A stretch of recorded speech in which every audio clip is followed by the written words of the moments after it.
Olá, seja muito bem-vindo a mais uma aula Transtornos de Personalidade do nosso TCC na prática.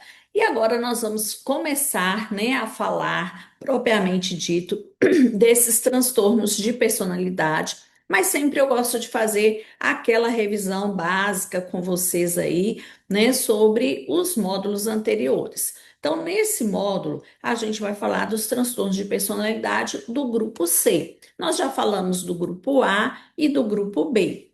E o importante da gente compreender o grupo C é que ele é caracterizado por um perfil de pessoas que trazem um traço de medo e de ansiedade bem ressaltado, e principalmente nas relações interpessoais. E as demandas da vida, de forma geral, elas trazem esse perfil aí de ansiedade e de medo. Então, vai estar dentro desses transtornos do grupo C, o transtorno de personalidade obsessivo-compulsivo, o famoso TPOC ou personalidade anancástica.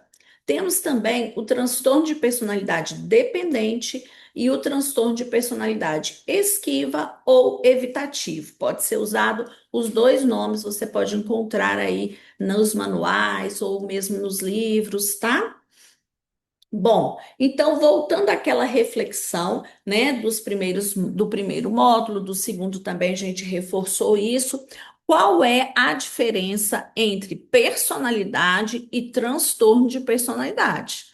Então, embora a nossa personalidade ela seja um conjunto de padrões estáveis, nós temos um conjunto de padrões que são estáveis, que não mudam, que fazem parte da nossa estrutura. Eu falo que é como se fosse o nosso esqueleto e depois viesse enchendo com os músculos, com outras coisas. Então, esse esqueleto, essa estrutura base, todos nós temos e isso tem padrões estáveis que vai fazer com que a gente seja único, que a gente seja diferente do outro. Mas nem todo traço que eu tenho, vai ser um transtorno de personalidade. Às vezes eu vou ter um traço ou outro que vem em contrapartida, vem congruente, desculpem, com aquele transtorno de personalidade. E o que que vai diferenciar esse traço na minha personalidade de realmente ter um transtorno de personalidade? A diferença está na intensidade, na rigidez e no impacto funcional desses traços.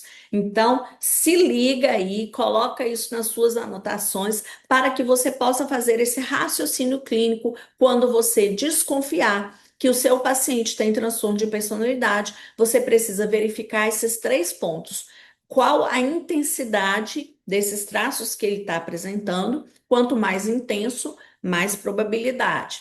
Quanto mais rígido, mais probabilidade. E quanto mais impacto funcional, tá? Então, esse é o ponto-chave para a gente diferenciar.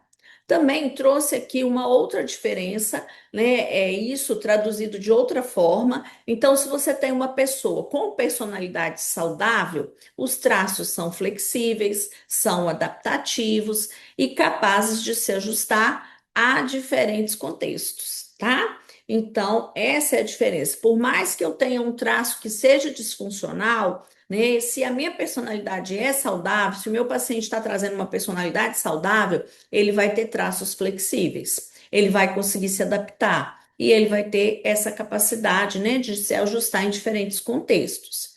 Já o transtorno de personalidade, o próprio DCM, vai trazer para a gente essa definição. Os traços são rígidos, extremos, e inflexíveis, que causam sofrimento significativo ou prejuízo funcional. É exatamente o que eu falei anteriormente, Então, um vai ser contrário ao outro nesses três quesitos aqui. A princípio, é a gente compreender o que é personalidade, o que é transtorno de personalidade, os traços que diferenciam, para na próxima aula nós entrarmos propriamente dito nos transtornos de personalidade do grupo C. Então, te vejo na próxima aula. Até mais!